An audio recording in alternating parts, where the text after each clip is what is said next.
Oh, there we go. Hey everyone, good afternoon. Just before we get started, I just want to thank you guys for all your likes, comments, and shares. Finding the new Facebook page, you can go to Facebook and put I am Chad Schleiger. You can put that up in the top in those spaces and it'll pop up there. You guys can like and follow that to get more content. Just the first video that we posted, just because of all of your guys' comments and shares, it reached over 2,000 people. So thank you guys for that, able to get the message out. BJ Palmer once said, "You never know what you say, do, or think today, how it will affect the lives of millions tomorrow." So that's just a way to get the message out. So thank you guys. So today we're going to talk about our drive and our why. Our drive comes from our why, and whatever we focus on expands. So just like a microscope, if you put your problems underneath of a microscope, do you think you're ever going to find the solution to the problems? Of course not. So the unfortunate thing about the way that we've been taught with health, medicine, and the way that we solve things is we always focus on the end result or the problem. And because of that, we never find the root cause of it, remove it, and allow it to fix itself.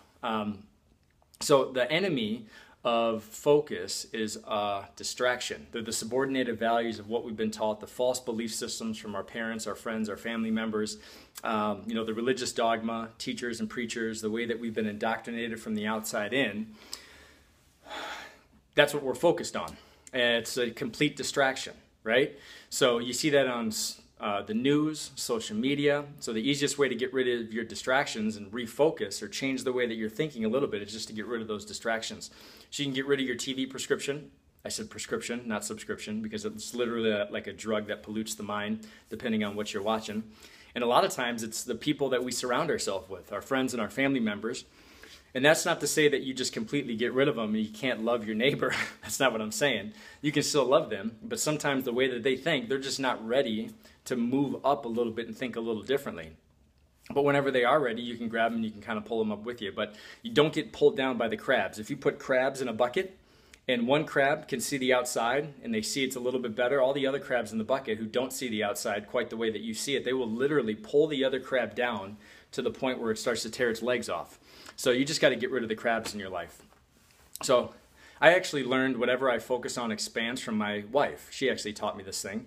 I don't even know if she knows that yet, because usually the people that we love the most were their hardest critics, and I probably was pretty heavy on her. I always said, "Why do you always got to do that? Why do you always got to do that?" And there's a reason why she does it. So what the way that she finishes her day before the day starts. And what I mean by that, I think it was Jim Rohn that said that. She writes down exactly the goals that she needs to finish for the following day, the day before she does. She actually does it for the whole month. And the reason she does that is because when she was in high school, growing up as a kid in high school and in college, she was an athlete. And she loved winning. And she doesn't compete anymore in athletics, but we compete in life. And she loves to win so much that she writes down goals. And every time she knocks that goal off, it's just a win for her. She just checks it off. It's a win. It's great. So focus. Whatever you focus on expands. If you want to focus on your goals, then those goals are the things that will expand. But your goals aren't going to get you there, because just like everything that we've planned of, it never usually works out that way. It's always the unknown. When we look back on it, you're like, man, those were not the goals that I had written down. It happened a completely different way.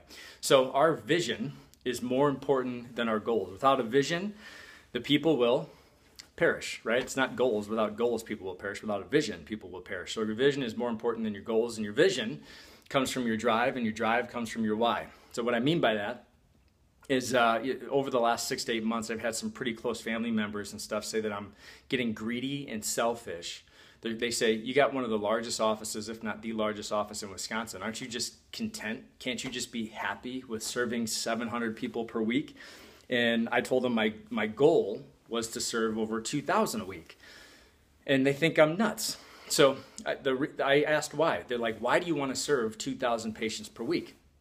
And I said, because I know the chiropractic principle and the big idea, the inside-out healing is unadulterated healthcare, and everybody needs to hear that. Everybody needs to hear that message.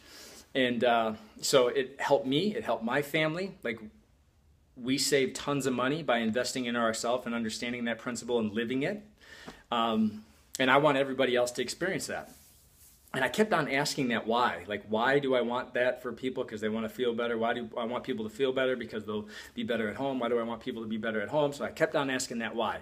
Why? And I drove it all the way down, and I drove it from my head all the way down into my heart. And when I got there, the reason why wasn't superficial anymore. It actually became what some people told me was just being selfish. So I'm doing it because I want to give, serve, and love to as many people as I possibly can. And I don't think there's any I don't think there's a number that you can get to where that stops. I think that number is as big as it wants to get. So if people want to call me selfish for wanting to give, love, and serve more, then I'll take the bad rap and the ridicule for being selfish. And it's the same thing for this new company that I started on September 1st, Amari. I want everybody that I come in contact with to experience and evaluate the products.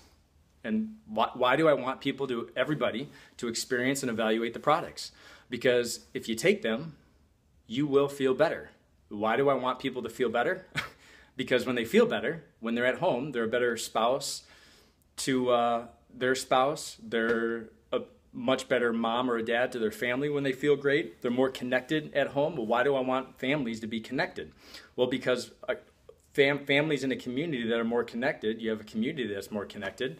Why do I want a community that's more connected? And I kept on asking that, why? And I drove it down from my head into my heart. And once again, it became a selfish reason of I just want to give as much value as I possibly can to people so that families don't have to feel like they, that they're not being called to, they're not living out their full purpose. I feel like Amari could be a potential vehicle to allow for that message to get out and share your story. So there's nothing wrong with wanting to give, serve, and love more. So I believe that our Creator set the universe up in abundance. When you look up into the sky when it's real dark out and you say, how many stars are in there? Can you count the number of stars? No, you can't. When you go to the beach, I was out in California 3.5 weeks ago, and if I went to the beach, we were at the beach, and if I counted the grains of sand, how many grains of sand do you think there would be? If I wanted to pull out buckets of water from the ocean, how many buckets do you think I could get? It's literally endless, right? The Creator created things in abundance, right? And humans, right, we're taught the scarcity mentality that there is a limit to the amount of impact that we can have, the amount of service we can give away, the amount of money we can earn, and the amount of money we can give away. There's a limit to that. And there really isn't, right? Those are just the subordinated values of what other people have taught us, but there really is no limit. So one of the greatest gifts that you can receive, I think, is when your why manifests into somebody else's life as a result. So I just want to share with you guys just a couple emails that I had received over the last few months. I had a practice member. They've been married for a while now, and they've been trying to have a family.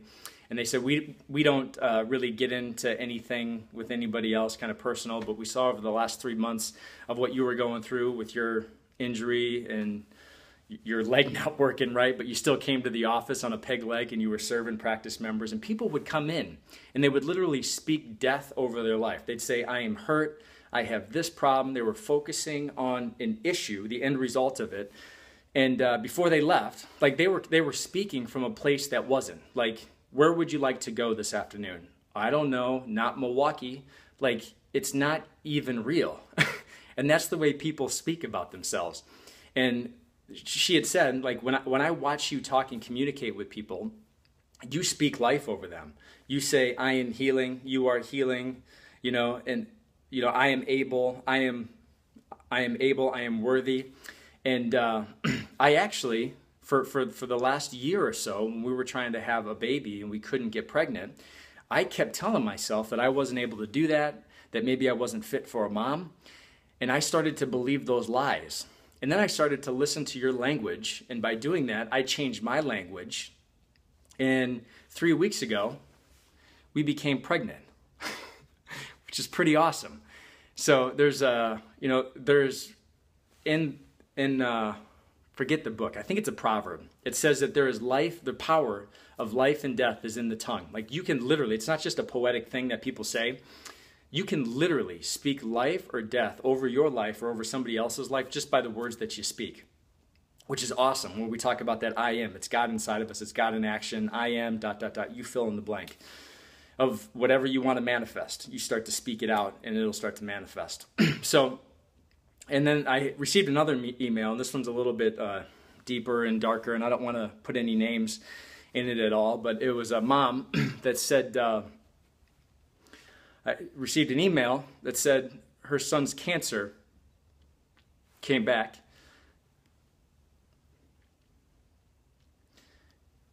And the MD gave their son a 15% chance to survive till the end of the year.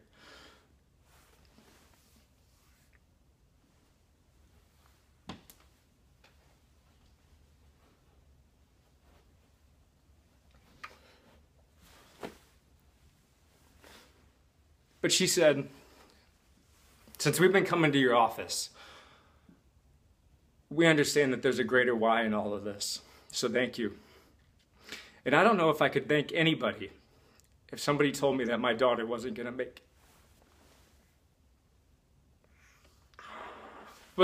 it. I'd probably be shaking my fist at God right now, asking why me?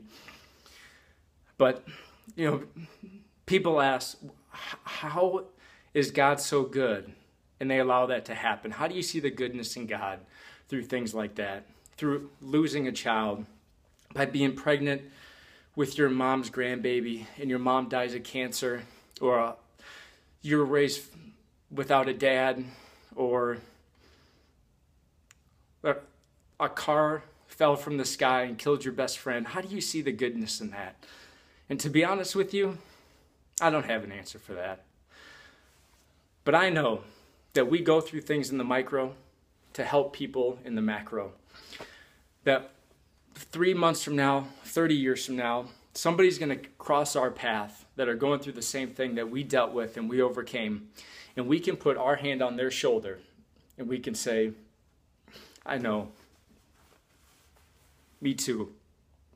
And your story will not only heal you, but it will give people permission to share their story and heal others. So that's all I got for you today. I promise I'm going to stop crying when I make these videos. But if you guys liked it, created any value, give us some hearts, share it, click the like button. You can share it around. I just appreciate y'all, and I'll see you soon.